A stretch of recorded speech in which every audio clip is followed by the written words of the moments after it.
Hello everybody, I hope you're doing good today. This video will contain copyrighted material being used underneath the FECORE Act for educational purposes. It's FECORE Is Pseudoscience Part 1. That's right, FECORE is pseudoscience, scientism. What they're doing is no different than what NASA is doing. I want to first start out with a warning to you all, whether you agree with me or not. Only a moron would go to an unsecure web page like FECORE.org and put in their personal information and credit card number. That's right. FECORE website is not secure at all. It's wide open. It's like leaving your doors unlocked for burglars. It's just waiting for a hacker to come in and steal its members' information. It seems FECORE is too cheap to pay the extra 10, 20, 30, whatever WordPress charges for the secure socket layering, SSL, to protect its customers. And I say customers because that's what you are. Your customers at a business selling you bullshit. They call it a .org. Alright, let's get started here. You know, when FECORE announced and came out of the closet, you know, they were proud of their upcoming Balaton Lake experiment. Supposed to be the biggest thing in history, you know, but it's anything but that. You know, they did this promo for it, and they were gonna have a frozen lake with 4 teams of 6 guys out there measuring the laser beam to make sure it's level and all this shit. Well, anybody that knows anything about a light beam, because that's what a laser is a light beam, just like a flashlight has a light beam. They diverge. Divergence. That means they get bigger as they travel further. Lasers are susceptible to it also. So that means that FECORE's 41-mile distance, the manufacturer's estimated distance of that beam, circumference of that beam, will be over 17 feet. And with the atmosphere affecting it even more, it could be as much as 30 feet. Who knows? So by the time that beam reaches the shore 40 miles away, it will be useless. It will be so dim you would be lucky to see anything without zooming in on it with a P900. So let's listen to this. The most sophisticated long-distance laser experiment in history. Now you see the little lines up and down here. That's, you know, where the teams were supposed to be at to measure this beam that's getting ever and ever bigger to see if it's still level. How can you level something that's cone-shaped? All right, you have to find the center point, and there'd be light above that center point and light below.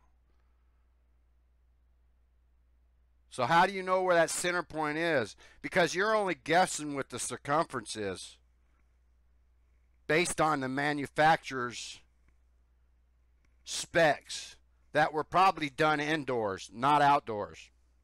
So anyways, this was supposed to be the biggest experiment in history, and you know, it got reduced to a pile of shit because the lake didn't freeze. Yeah, man. They chose a lake that is in a climate that gets, you know, maybe 28, 29 degrees at night, and then 35 degrees in the daytime. So it goes from below freezing to above freezing. So whatever froze melts by the midday. So anyways, they chose a lake that rarely freezes, where they seem to want to face up to it or not. Alright, so there you go. It was supposed to be the biggest thing in history.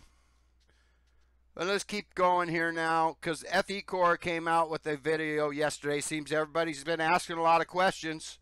So they made this video to pretend like they've been hard at work. Ladies and gentlemen, they've passed this off as the first ever long-distance laser test at Lake Balaton. It's all a freaking lie. They've done this same test and failed with inconclusive results over 3 different times.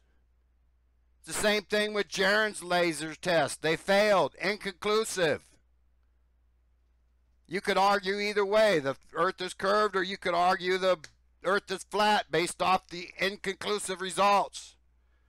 And Sandor and Dr. Zach did these same experiments back in 2016. So all they're doing is repackaging them and selling them to you. That's it. They repackaged this whole laser test and selling it to you. This will be their third or fourth, maybe even fifth test at the lake using lasers.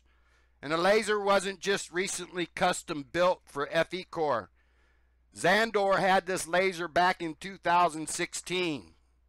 So the shit that Bob said that it was being custom made as we speak was a lie.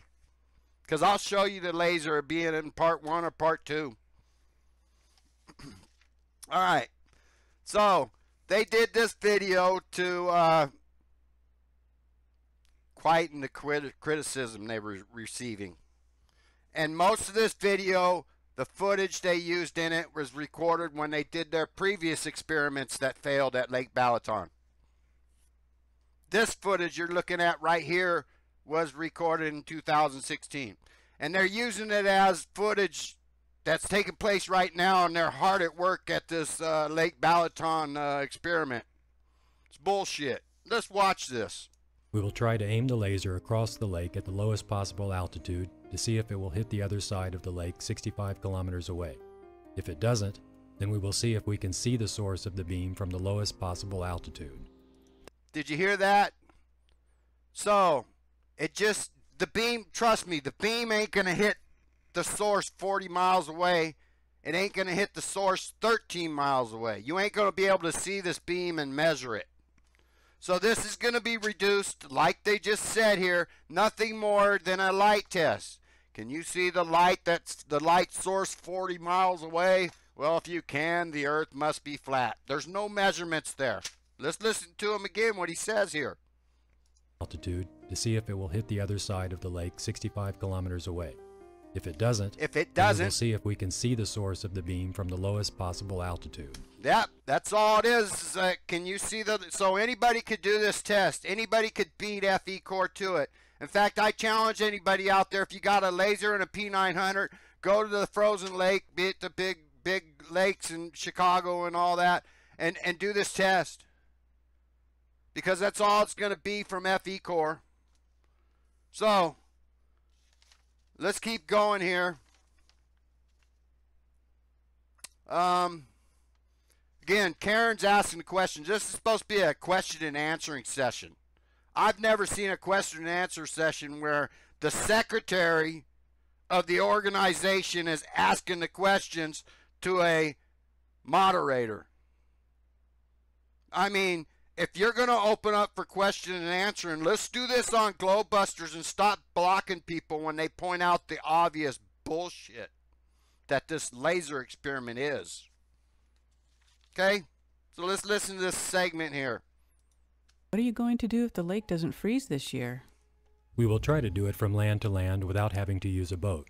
Again, like I said, all this footage in there is from old. This is no new testing they're doing like they said they've been doing, getting ready for the big day. This is all old footage. They haven't been at the lake testing, getting ready for the new experiment. It's a lie. This is all old footage. They didn't just do this to prove to you, you know, they're hard at work. They're not hard at work. Trust me. Zach and Sander have already gone to the lake to investigate how we're... Now, check this out. These are not high-tech, powerful lasers. These are handheld 2-3 watt lasers. Nothing special. You can buy them all over the internet. And they hold rechargeable 26650 batteries. Big deal. This is not a high-tech laser. I can guarantee it. But they claim again to went to the lake to do some pre-testing for the upcoming experiment. They've done pre-testing 2 or 3 days in a row for the upcoming test experiment. And I'll show you that later in part 2. But these are nothing special here. But they're pretending like they are. Now let's watch this segment here. They're going to do it. And they said that doing it from land to land also works, since they have already seen the laser perfectly from 21 to 23 kilometers in pretest. Oh, yep. Did you hear him? Woohoo! Like this is some big fucking achievement. Anybody can do this with the laser. They seen the laser, the source of the light. Big deal. Do you guys see any beam? Well, there is a beam, but it's so faint you can't even see it. But the camera picks up on it. Watch closely. That's right. Look at it. That's the beam, man. Yep. Look at it. Now they're using the blue laser to point at the green laser being pointed back. And then did you just see it flash on the camera sensor here and on the water? Now they're saying that they couldn't target these guys, but you could in a second here, but you could see they actually targeted them very well. Look at it. That's the beam, man. Boom, flashes on the camera sensor. They could not measure the exact height of the beam because aiming the beam to where they were standing was not possible. See, and he just tells you it's not possible. The camera sensor picked up on the faint, very dim beam. And even at 13 miles, they couldn't even see the beam. But they claimed they seen the divergence of the beam, and it was approximately, they said, 5.5 feet. I bet you it was much bigger than 5.5 feet. And you can't have accurate measuring when you only got approximates. Okay? So let's keep on going here, because there's more buffoonery. Mike had to make a special device to adjust the laser ever so finely. A special stand. Let's check this out. What are the specifications of the mount? How was it made? The custom-built mount contains 2 stepper motors, 1 power supply, 1 control interface with remote control, and is made out of aluminum for ease of transportation. Over-engineered. They don't need all this shit. Over-engineered. They don't need all this shit. They just hit the guy's camera lens at 13 miles without this, and then they got stepper motors on it, and it'll have remote control so the people looking at the beam can adjust it from 13 miles away or 40 miles away or whatever. It's just sinking needless money into bullshit. That's all they're doing. Buying a lot of toys. And then they act like Mike built this sophisticated stand. There's nothing sophisticated about it. Let's take a look. This is the first image of the mount before all options were installed.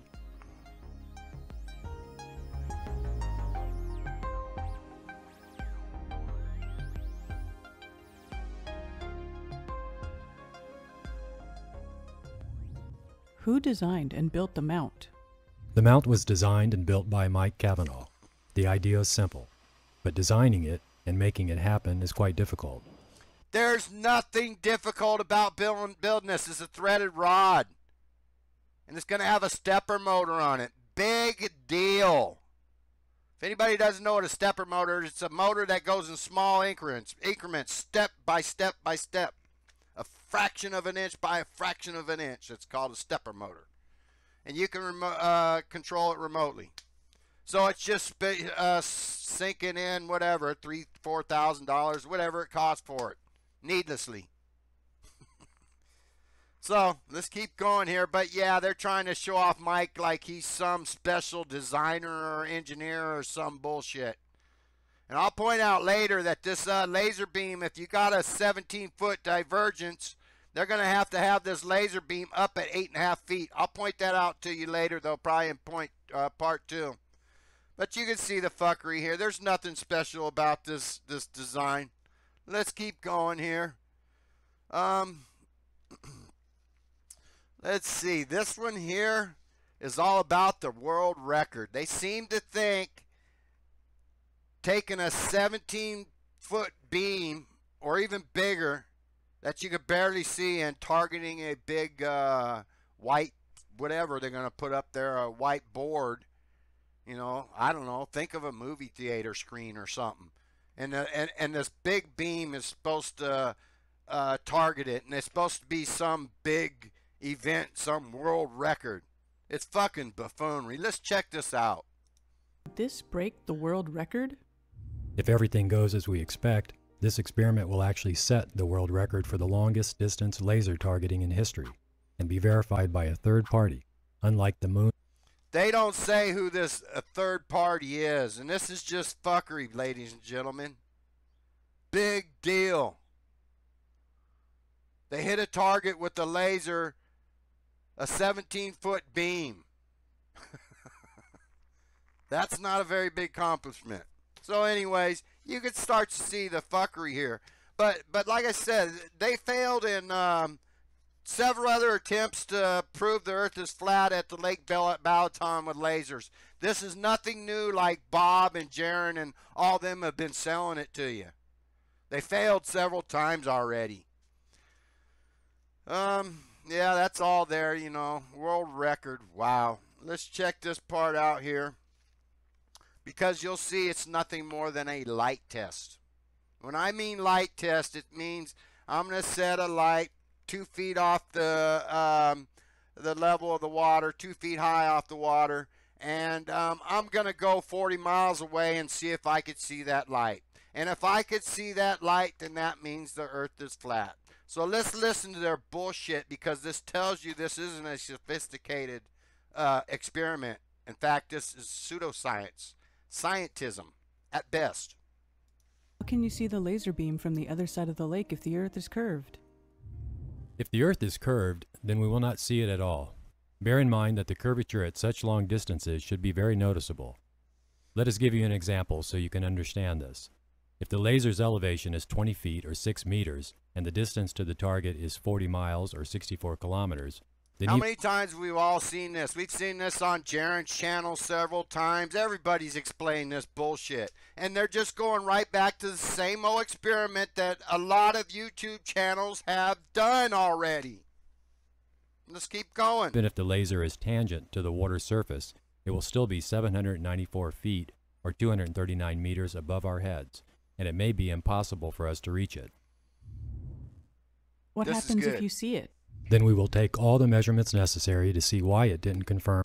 Measurements. How can you take measurements of a beam that's getting bigger and bigger as it gets further and further away from the source? Let me explain divergence to you, ladies and gentlemen. It's no different than if you take a flashlight and turn on, press it up against the wall, and then start slowly backing up that flashlight. You'll see the beam get bigger and bigger. And pretty soon you'll get 5-6 feet away, and it'll just illuminate the whole wall. Well, that's all they're doing right here. A laser is nothing really special. It's a light-emitting diode in the family of LEDs. And like all other lights, it's susceptible to divergence. And like I say, when you put the camera, the flashlight up against the wall and you back it up, and the beam gets bigger. That's your divergence. Okay? So there's no way they can actually find the center of that beam with exact precision and come up with exact measurements. In fact, their measurements are such a freaking joke that it's going to prove that none of this is scientific, because here I'm going to show you video from their first attempt at their Lake Balaton laser experiment. Now notice here, it says you can see the laser beam always had the same diameter on the board, but they never measured it. They're saying that they had the same diameter on the board as they got further and further away. You didn't measure it. You didn't take the scientific steps to prove it. You're just throwing out your opinion that it didn't get bigger. Why? I mean, if this was a scientific experiment, they would first test the divergence of the laser and document it, because it needs to be part of this experiment. Now here you have Dave Murphy on this board, and then watch this video and how they're measuring this beam here. You see it right here. Watch. Laser beam always had the same diameter on the board, an indication that our laser beam divergence was very minimal. The new collimator lenses made just for these long-range experiments was performing very well. The laser beam was perfectly collimated with a minimal divergence at long distances. Now, How accurate is that? I'm sorry, but there's got to be at least a maximum of 4 inches error, give or take, plus or minus. That's not an accurate scientific measurement. Hold the measure tape on the water. I mean, I could have thought of a better idea. I would have went to the hardware store and got a yardstick and then stuck the yardstick on the board and just had it sitting right on top of the water. Would have been a whole lot more accurate. And then, like I say, you got to guess at the center of this beam, because that's your level point. Your level point ain't up here on the outer circumference of it. And that's what I'm saying. You can never level a laser beam because it's forever getting bigger. Just nonsense. It's pseudoscience. Now listen to what Dr. Zach said here about their measurement techniques. The water was very calm, so our measurements were accurate to a very high precision. There you go, folks. Have a good day. Enjoy part 2 tomorrow. We'll see you then.